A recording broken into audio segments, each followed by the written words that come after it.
شروع کرتے ہیں اللہ کے پاک بابرکت نام سے جو دلوں کے حالات سے بخوبی واقف ہے۔ ہم بستری سے پہلے ایسے عمل جس سے آپ کی لذت میں بھرپور اضافہ ہو جائے گا۔ مکمل تفصیلات جاننے کے لیے ویڈیو کو آخر تک ضرور دیکھیے۔ ویڈیو شروع کرنے سے پہلے اگر آپ نے ہمارے چینل کو سبسکرائب نہیں کیا تو پلیز ہمارے چینل کو ضرور سبسکرائب کریں۔ ہر شوہر کو چاہیے کہ وہ اپنی جنسی سوچ بوجھ کو بڑھائے۔ کوئی شخص بھی جنسی لذت حاصل کرنے کے شعور کے ساتھ پیدا نہیں ہوتا، بلکہ ایک سمجھدار شوہر اپنی شریک حیات کے رد عمل سے یہ سب کچھ سیکھتا ہے۔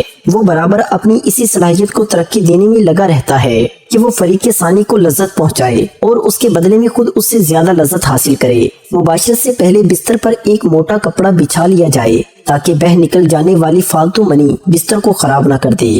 اسی طرح مباشرت کے بعد شرمگاہ کی صفائی کے لیے پہلے سے قریب ایک صاف کپڑا بھی رکھ لیں۔ باقاعدہ مباشرت سے پہلے میاں بیوی کا چند منٹ کے لیے ایک دوسرے کے جسم سے کھیلنا دونوں میں محبت پیدا کرتا ہے۔ پہلے دونوں کپڑوں سمیت اپنے جسم کو ایک دوسرے کے ساتھ مسلیں اور کچھ دیر بعد ایک دوسرے کے جنسی اعضاء کو ہاتھ سے ٹٹولیں اور مسل کر اسے لذت دیں اور خود بھی لطف اندوز ہوں اور اپنی بیوی کو بھی لطف اندوز کریں۔ لباس اتارنے سے پہلے چند منٹ کا یہ کھیل نہ صرف حصول لذت کا ایک اچھا ذریعہ ہے بلکہ اس سے بیوی کو مباشرت کے لیے مکمل طور پر تیار ہونے میں بھرپور مدد ملتی ہے۔ تاہم اگر مرد صورت انزال کا شکار ہو اسے اس دوران خاص احتیاط کی ضرورت ہوتی ہے۔ میاں بیوی کا جنسی تعلق کوئی گناہ نہیں ہے بلکہ صدقہ ہے۔ بیوی سے محبت کیسے کریں؟ شریعت مطہرہ نے بیوی کے پورے بدن سے نفع اٹھانے کی اجازت دی ہے، البتہ پچھلے مقام میں صحبت کرنا بیوی سے حرام ہے کہ وہ جمع کرنے کا محل اور مقام ہی نہیں، اس لیے صحبت اگلے حصے میں ہی جائز ہے اور اس کے لیے جو بھی طریقہ اختیار کیا جائے شریعت میں اس کی ممانعت نہیں، البتہ اشارتاً دو طریقے بہت معمول ہوتے ہیں۔ پہلا طریقہ جو ہر جاندار میں فطری طریقہ ہے کہ مرد اوپر رہے اور عورت نیچے، اس میں جان بین سے لذت کا حصول زیادہ ہے۔ نیز یہ طریقہ استقرار حمل کے لیے بھی معین ہوگا۔ بیوی سے جس طرح چاہیں محبت کر سکتے ہیں، کھڑے ہو کر، بیٹھ کر، لیٹ کر، آگے کی طرف سے، پیچھے کی طرف سے، یعنی اگلی شرمگاہ میں مرد اوپر ہو اور عورت نیچے ہو یا اس کے برعکس، سب طرح بیوی سے صحبت کرنا جائز و درست ہے۔ البتہ پچھلی شرمگاہ یعنی پخانے کے مقام میں صحبت کرنا جائز نہیں ہے، اور اگر مرد عورت سے پہلے فارغ ہو جائے تو اسے عورت کے فارغ ہونے تک برابر مشغول رہنا چاہیے، ہٹنا نہیں چاہیے، اور صحبت سے پہلے عورت کو جماع کے لیے مکمل طور پر آمادہ بھی کر لینا چاہیے۔ پیار و محبت کی باتیں اور کام کے ذریعے عورت کو مکمل طور پر تیار کیے بغیر صحبت کرنا اچھا نہیں ہے، اور صحبت کے بعد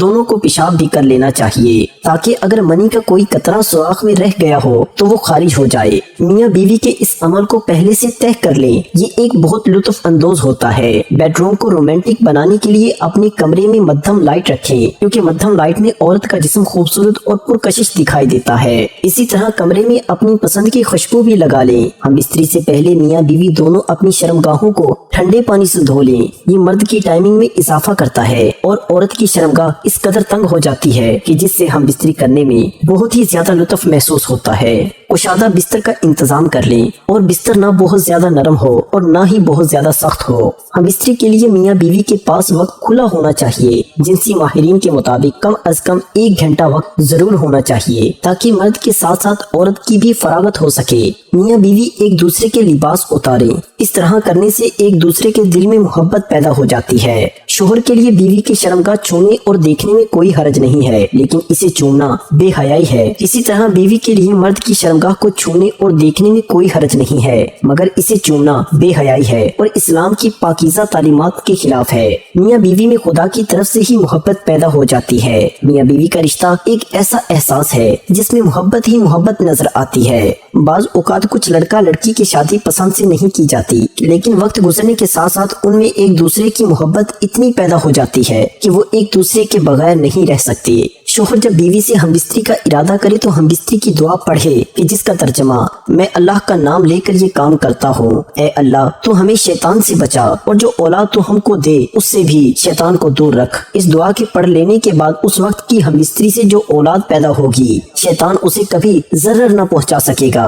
اس کو ضرور پڑھنا چاہیے کیونکہ ہم بستری کے وقت اللہ کا نام نہ لینے سے شیطان کا نطفہ بھی مرد کے نطفے کے ساتھ اندر چلا جاتا ہے۔ صبح کے وقت قربت کے فوائد۔ جو مرد صبح کے وقت اپنی بیوی کے ساتھ مباشرت کرتے ہیں وہ لوگ کبھی بھی مردانہ کمزوری کا شکار نہیں ہوتے اور ان کی مردانہ طاقت دن بدن بڑھتی رہتی ہے، کیونکہ اس وقت ان کے جسم میں بے پناہ جنسی طاقت موجود ہوتی ہے۔ اس وقت جنسی کمزوری کا شکار افراد بھی بہتر انداز میں قربت کر سکتے ہیں، کیونکہ اریکشن اپنے عروج پر ہوتی ہے اور رات بھر آرام کے بعد انسانی جسم صبح کے وقت جنسی توانائی سے بھرپور ہو چکا ہوتا ہے، عضو فریش ہوتے ہیں، اور یہی وہ وقت ہوتا ہے جو مرد اور عورت کے درمیان قربت کے لیے بہت بہتر اور مفید وقت ہوتا ہے، کیونکہ اس وقت مردوں کے ہارمونز عروج پر ہوتے ہیں اور ان کے اندر جمع کرنے کی طاقت پوری طرح جوش میں ہوتی ہے۔ اس وقت قربت کرنے سے بہت زیادہ تسکین ملتی ہے، جس سے مرد اور عورت دونوں کو پوری طرح جنسی لذت حاصل ہوتی ہے۔ اس وقت جسم کا انگ انگ زندگی کا مزہ لے رہا ہوتا ہے، جبکہ صبح کے وقت جمع کرنے سے آپ لوگوں کی ٹائمنگ میں بھی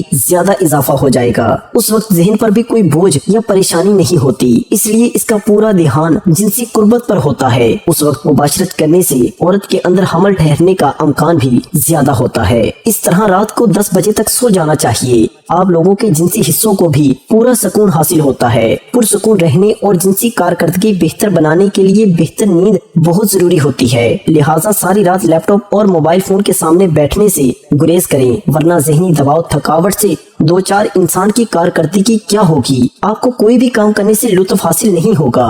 اللہ تعالی ہم سب کو اپنی بیوی کے ساتھ محبت کرنے کی توفیق عطا فرمائے، اور اللہ تعالی ہم سب کو اپنی بیوی کے حقوق ادا کرنے کی بھی توفیق عطا فرمائے۔ کمنٹ سیکشن میں آمین ضرور لکھیے، کیا معلوم کس کی آمین ہماری نجات کا سبب ہو جائے۔